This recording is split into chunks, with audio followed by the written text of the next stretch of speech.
Hello and welcome to the Modern Endpoint Management Group here. Today we have Joy on the call. Hello, Joy.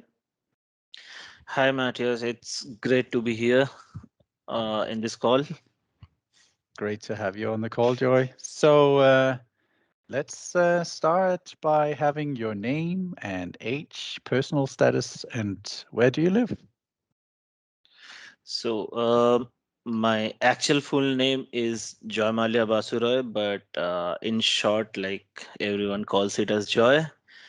I am 29 years old and I live in India. So, in India, uh, from Kolkata, I belong from the city called Kolkata, but for work, I stay in Bangalore. In Bangalore, yeah. So Bangalore, as they call it now, but Hmm. still it's Bangalore. Or like if we call it in the old terms, then it's Madras. But yeah, so there are a lot of name changes, just like Microsoft changes the names of its products. So Yeah, here, maybe that's where they got the inspiration from. Yeah. So do you know how many people live in that city? oh, it's over billion for sure. Hmm. Yeah, it's India is there's so many India people. is, yeah, there's a lot of population here in India, Yeah, but so still, it's like, it's a wonderful like within India, uh, it comprises the regions from north to south, from west to east. So if you travel or if you come to India and you are traveling India, you get to experience like various cultures, various regions, and the weather. Like from cold, extreme cold to extreme hot, you get everything here in India. mm, yeah, it's a very long country, right? And you also have time zones, different time zones in the country. Or is Mm, it just, or do you, or is it we only follow one? the same. Yeah, we follow Ah, the same time, that is the Indian Standard Time. mm, But yes, if we look into that in time perspective, uh, from west to east, you will get like 1 to 2 hours of difference in the sunset and the sunrise. mm, yeah. Yeah, it's a big country. So in I'm sitting here in Denmark, and we have like population on I think 7 million for the whole country. So that's that's just a very small country compared to India. Yeah. So Joy, you've been in the business for how long? Oh, I have been in the business maybe for the shortest period of time among all the official contributors. Uh, it currently, like, it's 5.5 years I'm in the IT. That's because I am like I completed my college, the BTech graduation in 2015, and since then, like, it's 2021, so 5.5 years. Mm. So and I know you are MVP as well. So it's been what a rush for you. It's been really going fast up that ladder. Yes. Yeah. That So that's what? that's true. Yeah, and it's a very short period of time. Like, since completing college, I started my career with Tata Consultancy Services, or TCS, with Intune, and then Wipro, uh, then Microsoft as a FTE, again in the Microsoft, the premier support team for Intune, and then with Atos. And MVP is all thanks to, I would say, the idol for all of us here in India. Like, you already know him from the MVP community. It's Anup Sinayar. Hmm. So he provided with the platform to get engaged with the community, to share with the community, help the community, and that is how it went ahead. And Okay. uh, it has been quite a learning journey, I would say. Yeah. Quite impressive, I must say. You've been at Microsoft. I didn't know that. Yeah, and now at Atos, and they are here in Denmark as well. Yep. Uh, yeah, I know at least a customer that Atos is doing vendor work for. Mhm. Yeah, that's it's a huge company like Wipro and Microsoft, of course. Yeah, which have departments in India and as well. That's cool. So now we've spoken a little bit about the business and stuff and like that. So what about your spare time, if you have any? Because I've seen quite amount of blogging from your site. So do you have any spare time other than doing IT stuff? I definitely do have spare time. Things like I don't quite go out often with friends or things like that. So like it's and since it has been work from home, we are already at home. There is that line of office space and the home space, like it's blurred. But Mm, definitely like uh, we or me, I managed to get my time out. I uh, like to play guitar and keyboard, so that's where also I spend some time. And yes, blogging is like it's only when I get some interesting topics, and like I have been working on something, and then uh, like I'm searching in Google and I don't get anything that can help me, and then like working it out on my own, and then like putting it out for everyone else if anyone else gets to the same situation. So that is where the blogs come from. And time wise, I would say like there's no hard rule that I need to spend like 2 hours or 3 hours for blogging every day. That's not possible because some days there is the work pressure will be there. We have something deliverables or something like that. Uh, but in general, maybe a couple of hours a week. So that's how it goes generally. mm, yeah. Like for the last 1 month, you may have seen that there has been no publications from my side because from last 1 month I am on vacation. Ah, okay. So that's my time. Yeah, yeah, yeah. Of course, and you should keep off the computer when you have vacation, right? And Yeah. just enjoy the time off and yeah, do something else. Get inspired. Yes. Hmm. That's nice to hear. So we've heard a little about the company you work at. That's ADAS, but what do they actually do?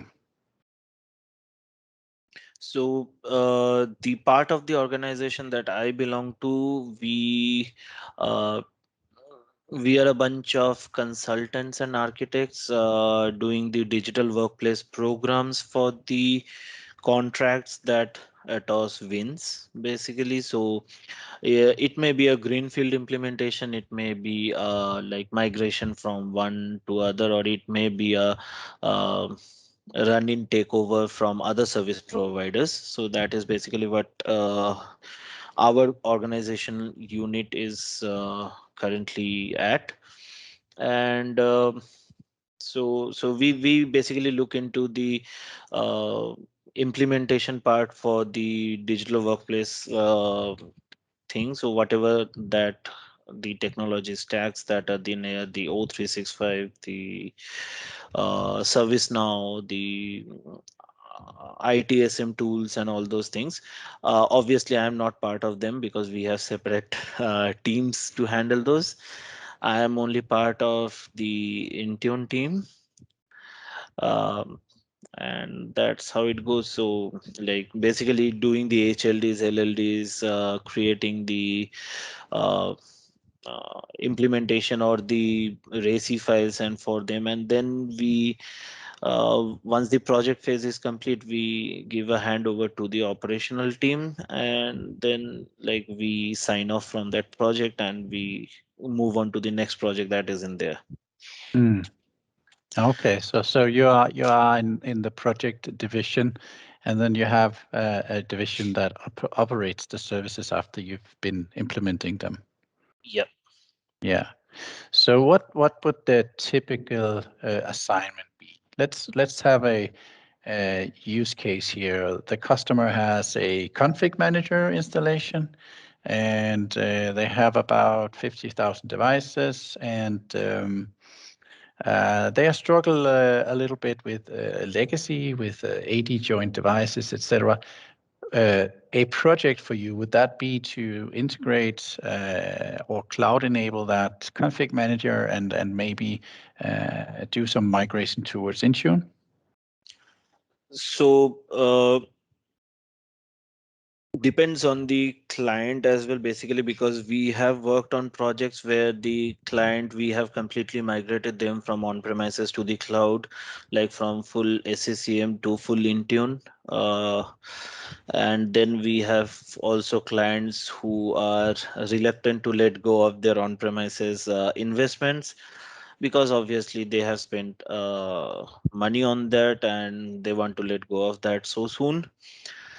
uh, but either way, like mostly when we go into the project, so the current mode of operation being the on-premises SCCM, we would chalk out two paths. Like one would be the future mode of operation that will be cloud only with Intune, and then there is intermediate mode of operation that would be co-managed, uh, hybrid joint for the time being.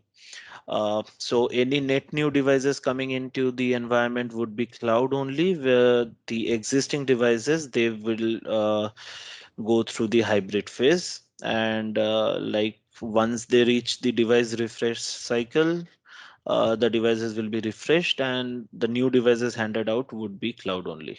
So Hmm. that is how we approach the migration generally. Okay. Yeah. Because we have seen the it suits the customer, because uh, 50,000 devices, or like we have even worked with a number larger than that. If we go ahead and say that we are refreshing every devices, they just go mad. I could imagine. I could imagine. So, a new service provider, we have to refresh all your devices. Yeah. That's not a solution. Yeah. Okay. Pretty cool. So you were saying hybrids, and I've seen you've been doing some quite good blogs on that topic. Um, would you say it's easy to go around with hybrid setups, or would you prefer to have a cloud native? Cloud native every day. I would pick it up. Hybrid, like I even tell it like upfront within our project team as well. Like sometimes we have to do hybrid because the contract team or the bid team have done the contract in that way, where they have agreed that they would go a hybrid way. But it's not necessary actually. But if that's in the contract, the client will come and say like that is what we are paying for, so we have to go that way. But in any day, like if there are really no restrictions that are bounding the devices to the AD, then there is no need for hybrid actually. uh, because most of the things can be done the cloud native way.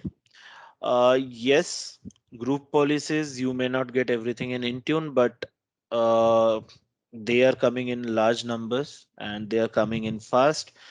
And for things that are not possible, like there is no 1:1 mapping, you can do it with a workaround with PowerShell or something like that. So But oh, yes, there are a few things that still restricts, like the radius implementation. If it is there, then you have to go the hybrid way.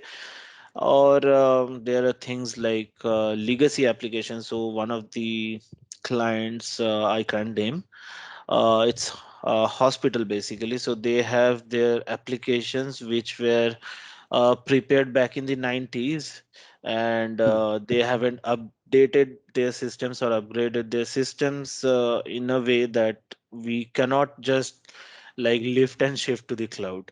It No. looks for that hard coded AD connectivity, and those are the things that restricts down. But other than that, cloud native Azure AD with Intune is way lot easier to handle.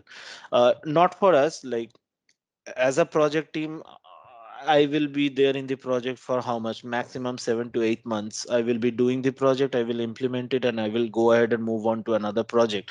It's not my headache, but the operations teams or the BAU who will handle the daily tickets, it's a headache for them. Mm. I could imagine. I could imagine. Uh, Active Directory wasn't born yesterday, right? So Yeah. it has its limitations here in the modern world. Mhm. So I think And it's then I interesting. have I have also seen like organizations having crazy AD structures, uh, like nesting and nesting and nesting and nesting. You cannot go ahead and implement cloud in such a nested structure, because Azure AD, I believe, does not supports more than, I may be wrong, but maximum up to 4 or 5 levels of nesting is supported in Azure AD, as I know. But I may be wrong again. But then things like that, when you see that AD structure in a HLD diagram, like it's crazy. Hmm. So Yeah, and I guess it's too advanced and complex when you have all that nested groups. So I guess it's a good limitation that they put in Azure AD, right? So you don't do the same mistakes as you did on-prem. yeah. Hmm. Yeah, I could imagine going into Azure AD and look for dependencies on groups. It would be a nightmare unless you have Yeah. PowerShell and do some other great stuff, right?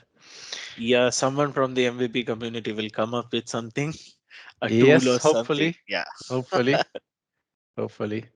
Yeah, so I think the hybrid space is very interesting because implementing a cloud world, that is not necessarily that hard to do. But integrating that into a existing environment with a lot of legacy, that require you to know about the legacy stuff, and it also require you to know how the cloud is actually working. And one thing is that when you have all this legacy and you have Active Directory, you also have GPOs, and that is typically the pain for the customers. I see it. So how do you go about that when you go cloud native? For example, you have the preference, and then you have scheduled tasks, and you put registry keys into your clients, etc. Those kind of stuff. How would you go around that? Because Intune doesn't have GPO preferences, right? Hmm. Mm. Yep. This That is where the co-management part comes in the hybrid way. You still continue use your things that are just not movable to Intune, while try get away, and once you hit the jackpot, like, okay, this is how I can do the same thing with Intune. That is the day, that is the last day for that particular GP or policy in that Mm. environment. Yeah. Uh, that's what I just said is a lot. I would say in a simpler way, it just does not ends like that. There's a lot of change management process that needs to go on, but then it's okay. Mm. That's what. All right. So, Joy, you have been awarded with the official contributor into this modern endpoint LinkedIn fora. So when did that happen? I cannot recall the exact time, but I would say it was in the first phase when Angel came up with this OC ideas. Maybe I was the eighth OC of this group. Uh, yep. So Yeah.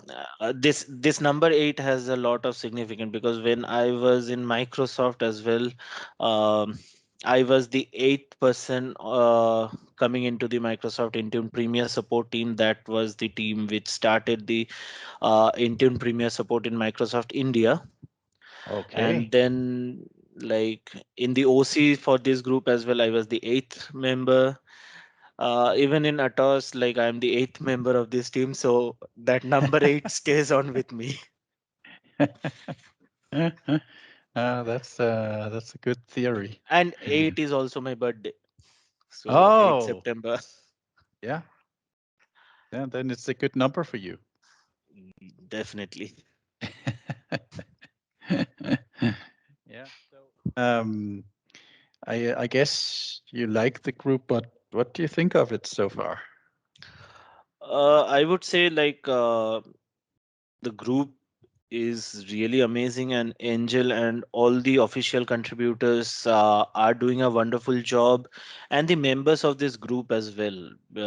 Like the it's hands down one of the most active groups I have seen in this device or endpoint management space. There are a lot of other groups as well, but the number at which this group is growing uh, shows like the activeness or the passion that everyone has in this group, like be it with discussing things, or be it with sharing troubleshooting tips and tricks, be it sharing anything. Like this group is awesome. Hmm. Yeah, good to hear. I guess you are saying exactly what all the other OCs are saying about that group, because I also see that there's a lot of interest in the group and a lot of sharing and caring. And Mhm. the last part about the caring, that's where the group is strong, because people are answering questions in there. And I believe many of those who seek information actually come out with the information they needed to get on or pass on with their project. Mhm. So I think also like you that the group is awesome, and yeah, couldn't imagine the digital work life without having that group. So Yes, this I community spaces are, like, to be honest, are lifesavers even for us sometimes, because when we get stuck sometimes, like, we also do search and things, like if people have already experienced this or something like that, then at least something that we can take an inspiration from or do that and things like that. uh, because the way the cloud world is, like, there are new changes coming in every now and then Microsoft also, like, the MEM team is, as I said, like, quite a few days back in my post, like, it seems the team is on fire, that they are belting out features one after another. So, like, you cannot stop at any point. Like, today I will say I okay, I got everything on with Intune, and tomorrow when I come to work, there will be a new feature coming in, and I have to again dig into it and see how it works and things like that.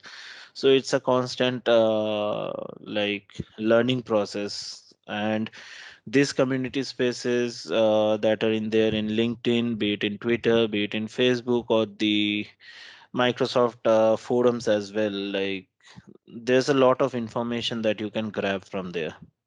mm, yeah. The only thing is you need to know how to search. Yes, you do. And of course, we have Google, and you can seek many things. But yeah, I guess all the new stuff before they get hooked by the search engine.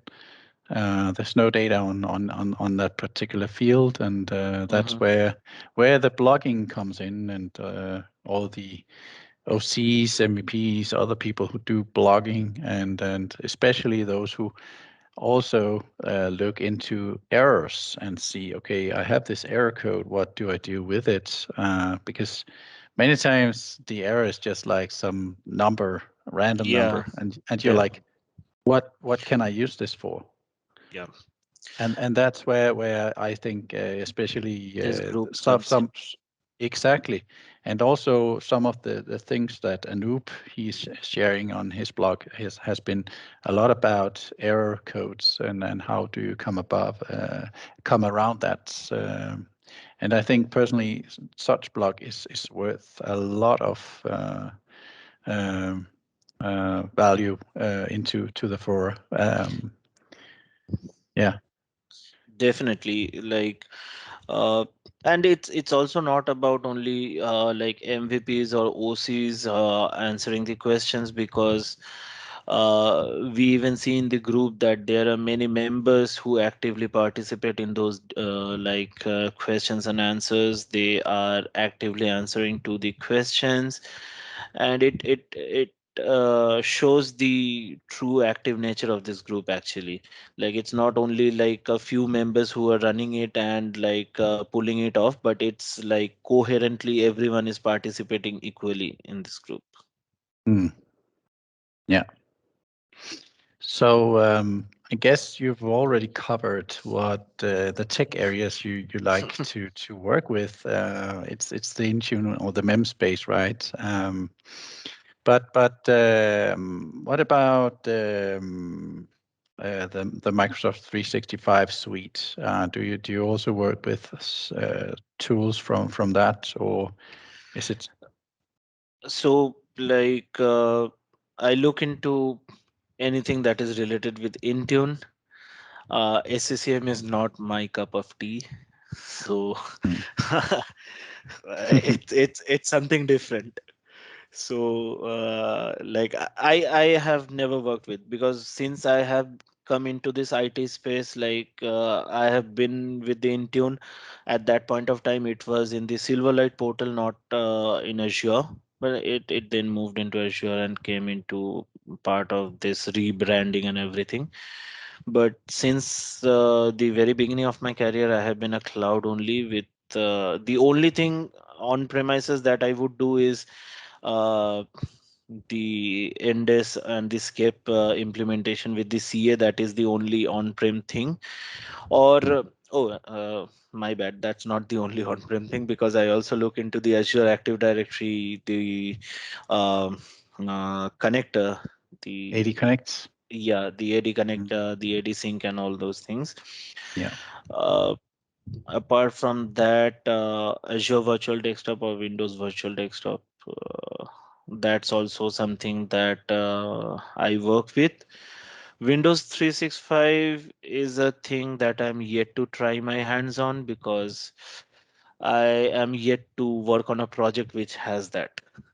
Mm. But yeah, but in my labs, yes, I have worked on it, but working in the lab and working in a live environment is two different things. So Yes, yeah. yes, agree, agree. One is theory, the other one is practical, Yeah. and that normally doesn't always go hand in hand. So yeah, and there's almost something wrong because someone has configured the network like this, or firewall blocking that, or yeah, not going through to the cloud service properly, and yeah, all sorts of stuff, right? Yes. Mm. So and that is where it comes in, like generally when we work on a project, if like everything that we need on the network, the other things, the image, the hardware or the OSS stuff and all those things. If everything is managed by the same entity, then it's a lot easier to like actually go ahead and do a collab and put it right at the first place. But if there are separate entities managing the separate teams, then there is a difference in approach, because we go ahead and do our work, and then at the end when we are doing a test or maybe a pilot, we see that the network is not supporting. Then we again have to troubleshoot, see that okay, these URLs are blocked by the DNS or something like that. We have to send the whitelisting request and all those kind of stuffs. Mm. So So, like recently, on a hybrid project, implementing hybrid Azure AD join, uh, we were seeing issues with the Zscaler, because the Zscaler uh, required the users to actually authenticate using their IDs before the network connectivity on the device would start. And this is something that you don't expect to get during a hybrid provisioning. oh, So things like that, it's obviously, and then like it's passing the emails game, like mhm. how you get your work done, then wait for 2 or 3 weeks for someone to respond. Yeah, not ideal. Yeah. Yeah. So the C scaler, I've had my fun share with that as well. So yeah, Mm. um, oh, the hen and the egg problem you had right there. Yeah. So you are actually the first, I believe, who talked a bit about the Windows 365. I have wondered what are the case for a customer that buy the license of Windows 365. Um, do you know that?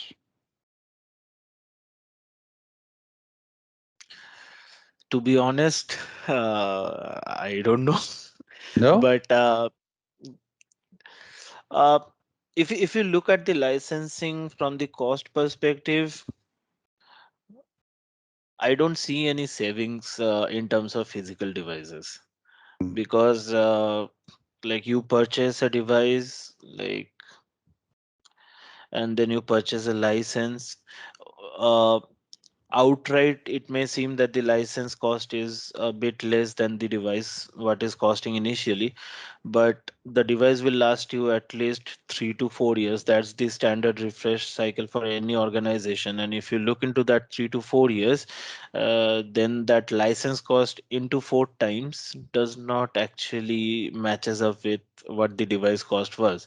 But then there will be organizations interested in those, like especially maybe the banking sectors or things like that, where the support persons or the IT persons, they actually RDP into a Citrix workspace or something like that and do the work instead of doing the work on a physical thing. So mm, that is where it may come into it. Uh, I would see like the Azure Virtual Desktop is something that is raw. Like you do whatever you want to do with it, how you will configure. The mm, same thing managed by Microsoft is what the Windows 365 is. It's something similar like SCCM and Intune. I'm giving you SCCM, do whatever you want. Like if you want to have a managed service, then come to Intune. So mm. it's a thing like that.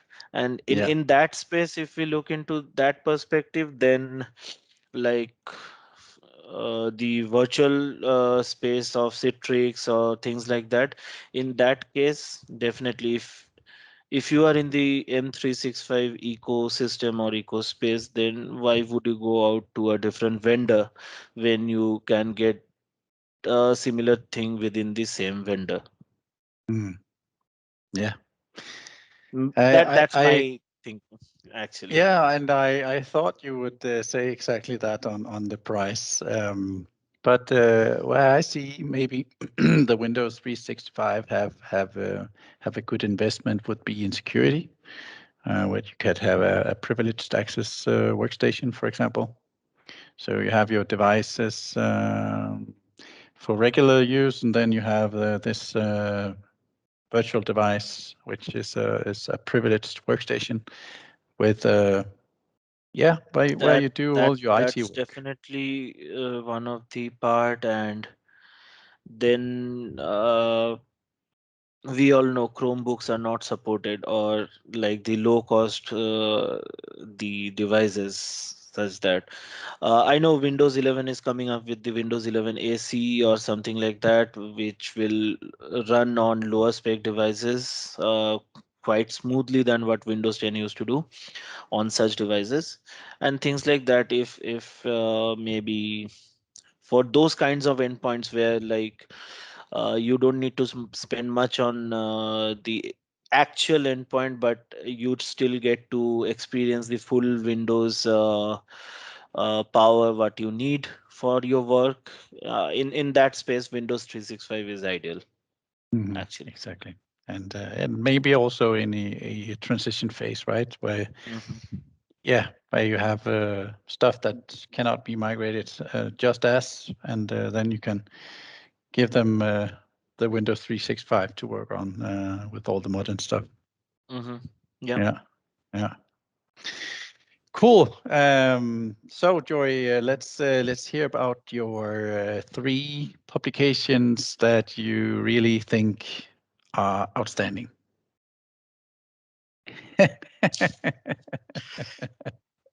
I would say the splash screen solution about the hybrid Azure AD join that I did recently. Uh, like I have seen already people doing modifications of that and adapting it to their needs. It's one of the thing. Again, it's not something that is entirely done by me from the scratch, because I have also lifted it from someone else, but it Mm, was a different solution which I modified to suit the hybrid need. That was one. And maybe my deep dives blogs about BitLocker things and the DHA, or the Windows Information Protection. Though Windows Information Protection is not of relevance as of now, but still, mhm. if someone is using it, then Yeah, those blogs are out there, which I think are good. I believe so. I have not used Windows information protection yet, but Mhm. I guess I'm not going to use it. But it was there, and yeah, let's. I saw was it you who posted a blog post about permissions and how to put people into groups from a policy, CSP policy? Yes, it was you. No, I I don't doesn't ring a remember. bell. You No. made so many publications.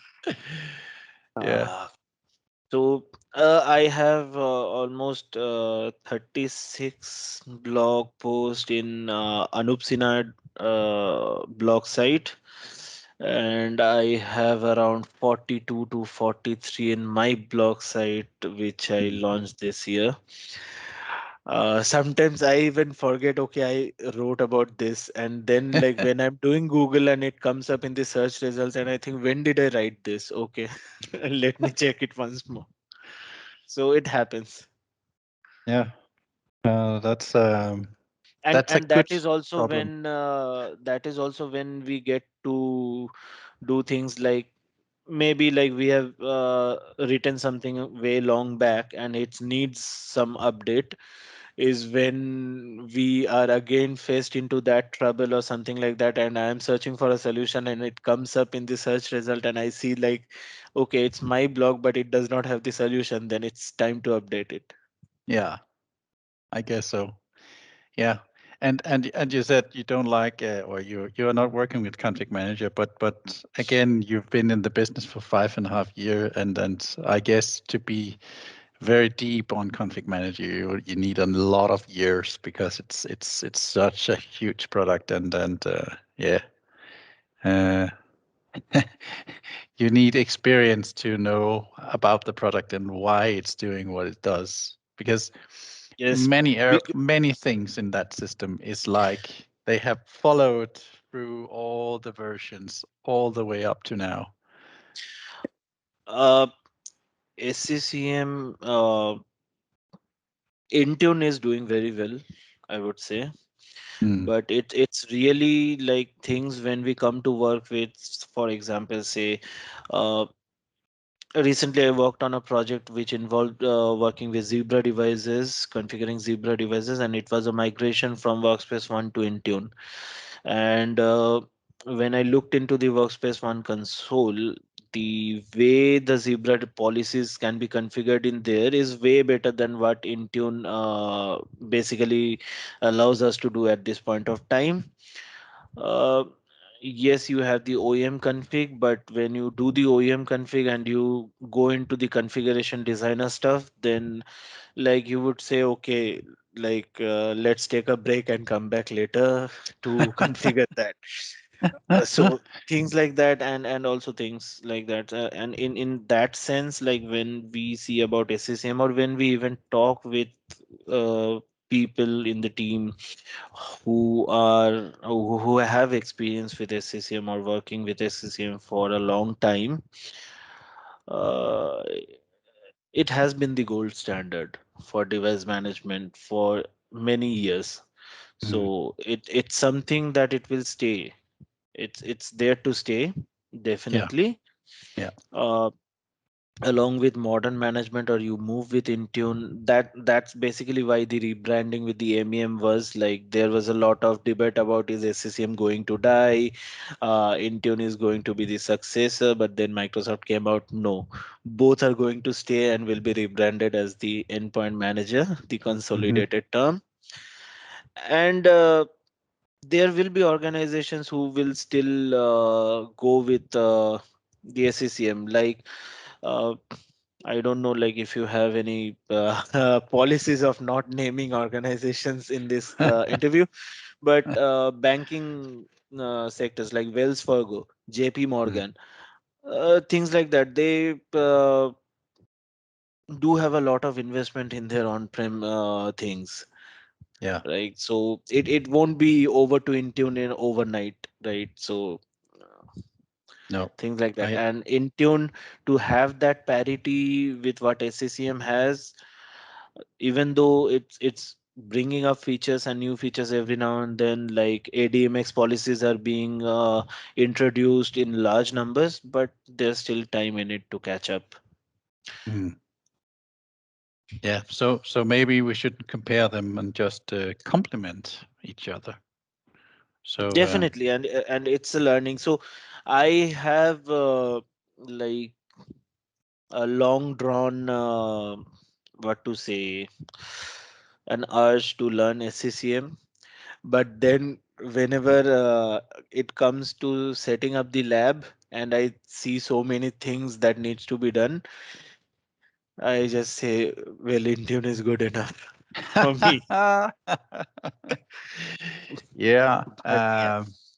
I guess if you really want to have an easy process, you would have a Johans hydration script, which Hmm. is built on upon the MDT task sequences.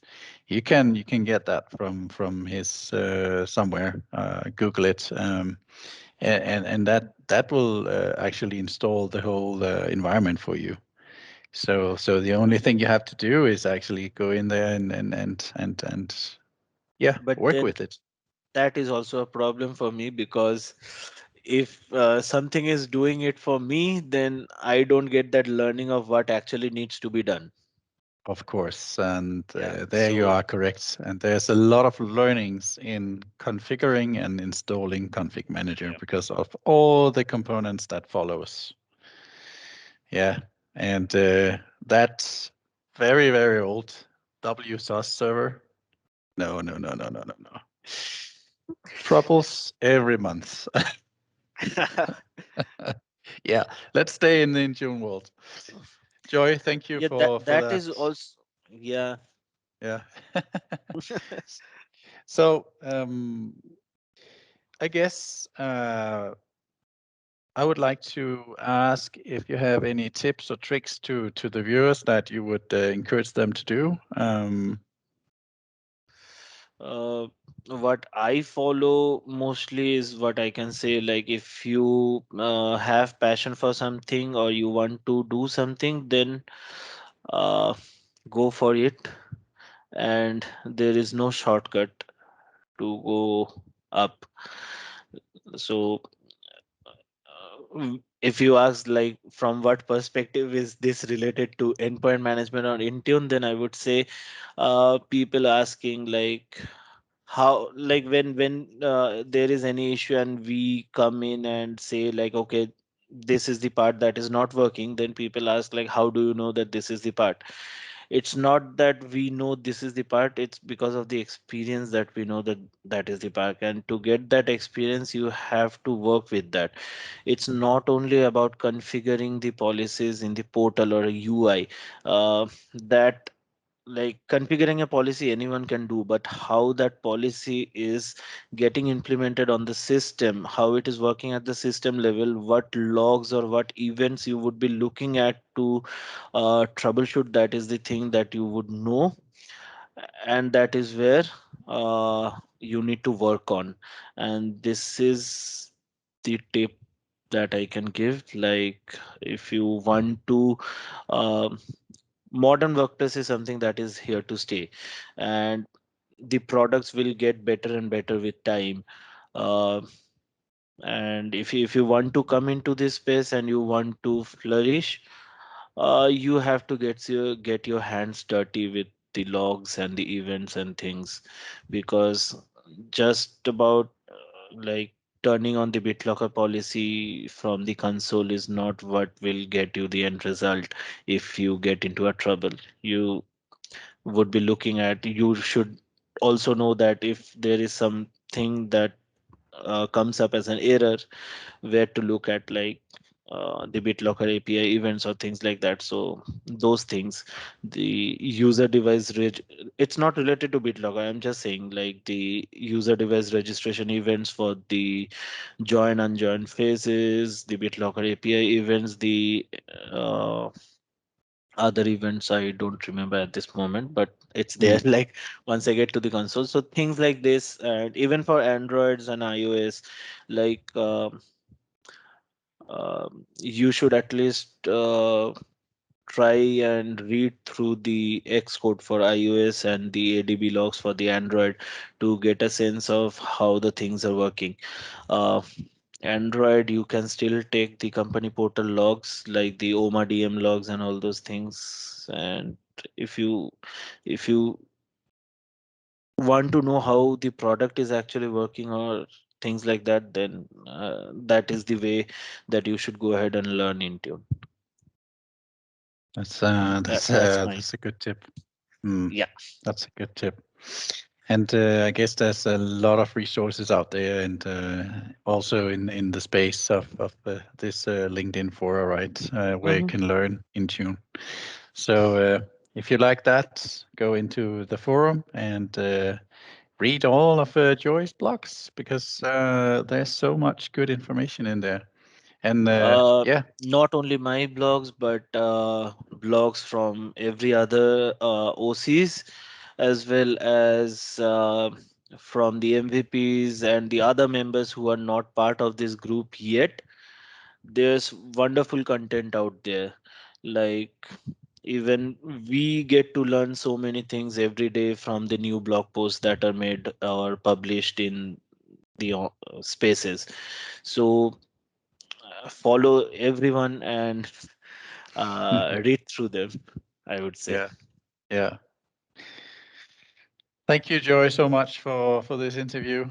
Yep. I enjoyed it to meet you and to hear your story and know about you and etc. I hope for the users or the viewers that the same goes for them. So thank you for your time, and see you in the link for. Sure. Thanks, Matt. It was nice speaking with you, to be honest. Yeah. Thank you. See ya. See ya. Bye.